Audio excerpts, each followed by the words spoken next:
8 महिन्यांनंतर अखेर भाजपच्या प्रदेशाध्यक्ष रवींद्र चव्हाणांनी पदाधिकारी यादी ही जाहीर केली। केशव उपाध्ये यांची बढती झाली आहे। मुख्य प्रवक्ते पदावरून आता उपाध्यक्षपदी त्यांची नियुक्ती झाली आहे। तर महापालिका निवडणुकीतील विजयानंतर नवनाथ बन आता भाजपचे मुख्य प्रवक्ते असतील। 12 उपाध्यक्ष, 6 सरचिटणीस आणि 12 चिटणीसांसाठीची घोषणा आज प्रदेशाध्यक्षांनी केली। भारतीय जनता युवा मोर्चाच्या अध्यक्षपदी कृष्णराज महाडिक यांची नियुक्ती करण्यात आली आहे। मात्र पदाधिकाऱ्यांची यादी जाहीर झालेली असली तरी प्रदेश कार्यकारिणीची अजूनही प्रतीक्षा ही कायम आहे।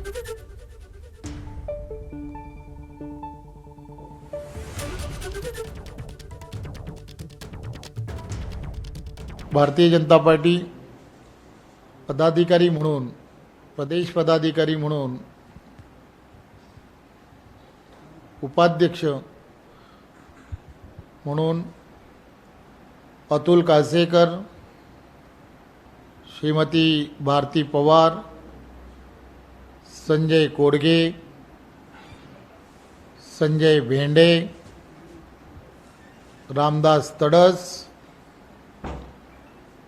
केशव उपाध्याय, प्रवीण पोटे, गोपीचंद पडळकर, चैतन्य बापू देशमुख, श्रीमती प्रिया शिंदे, श्री सुजय विखे पाटील, श्रीमती अर्चना पाटील चाकूरकर ही 12 जणांची उपाध्यक्ष म्हणून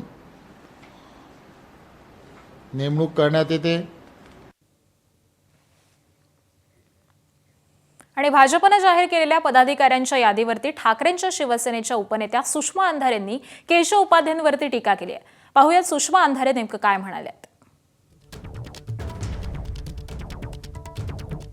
भाजपच्या नवीन कार्यकारिणीची यादी आज बघितली। उपाध्ये यांना हळूहळू सतरंजीच्या कोपऱ्यावरती आणून हाकलण्याची तयारी सुरू झालेली हे बघून खंत वाटली। भाजपच्या संघर्षाच्या काळात भाजपला सत्तास्थानी पोहोचवण्यासाठी ज्या लोकांनी खस्ता खाल्ल्या त्यांना नव्या लोकांच्यासाठी सतरंजा टाकण्याचं काम भाजपनं दिलं आहे। ही फडणवीसांची भाजप आहे अशी एक्सपोस्ट ही सुषमा अंधारेंनी केली आहे। एबीपी माझा, उघडा डोळे बघा नीट।